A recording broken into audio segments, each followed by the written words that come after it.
In almost a year since President Trump took office, he's yet to visit troops stationed overseas in a combat zone. Although talking up inflating the military, the commander-in-chief has strayed away from a visit to places like Afghanistan, where an estimated 14,000 U.S. troops are still stationed. One veterans group regularly critical of the president accused him of disregarding troops stationed in combat zones. First off, Donald Trump's been avoiding combat zones since 1964 when he got his first draft deferment. Will Fischer, director of government relations at VoteVets and an Iraq War veteran, told the Daily News. The call for Trump to visit troops in combat was raised Wednesday when columnist and author Gregg Zoroya called on the president to re-inspire service members. Troops serving in combat speak of a shared, nagging sense that, apart from family and friends, most Americans back home seem oblivious or have forgotten that U.S. military members are still risking their lives overseas, he wrote in a column for USA Today. But this sentiment melts away for the moment when the commander-in-chief comes calling. It's not clear when Trump might make a trip to troops stationed in Afghanistan,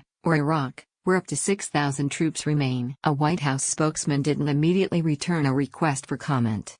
Press Secretary Sarah Huckabee Sanders told USA Today on a trip to Afghanistan, Iraq or Syria, "We can't comment at this time when the president might travel there." The president received 4 college deferments from fighting in Vietnam along with a 5th for bone spurs in his heels. Critics pounced on Trump's mocking of Senator John McCain, Republican Arizona, over the fact that he was captured during the war. "We're talking about a very lazy person," continued Fischer, whose organization was blocked by the president's personal Twitter account. Recent presidents have regularly visited troops on or near the front lines of combat. George H.W. Bush spent Thanksgiving Day 1990 with troops during Operation Desert Shield in the Gulf War, then ventured to Somalia in 1993 after sending soldiers to the East African nation. Bill Clinton, in December 1997, visited U.S. troops stationed in Bosnia after deciding to keep soldiers there indefinitely in case war broke out again in the volatile nation. George W. Bush made frequent trips to Iraq after forces invaded in 2003, as well as ventures to troops in Afghanistan. President Obama visited Iraq in April 2009, about 3 months after he took office. "They go out there, they shake people's hands, they say thank you for what you're doing," said Fischer, who was stationed in Iraq's Anbar province in 2004. President Trump has made several visits to troops stateside, frequenting bases as well as Walter Reed National Military Medical Center in Washington, D.C.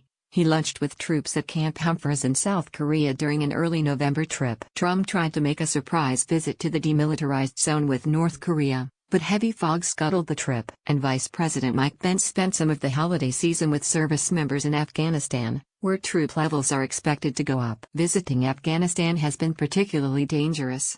Defense Secretary Jim Mattis was the target of a botched rocket attack at Kabul's airport in late September, which happened hours after the retired general left the facility. Not visiting troops in combat comes into conflict with Trump's efforts to reform the Department of Veterans Affairs, which has been beleaguered by treatment problems. He signed several bills over the summer to make it easier to fire bad personnel, give veterans access to private medical care and streamline the appeals process for disability claims. On Tuesday, he signed an executive order directing the VA, Homeland Security and the Defense Department to come up with a plan to address mental health issues plaguing veterans, as well as embolden suicide prevention. "They get out of the military, and they had nobody to talk to, nobody to speak to," Trump said at the signing. "We will not rest until all of America's great veterans receive the care they've earned through their incredible service and sacrifice to our country."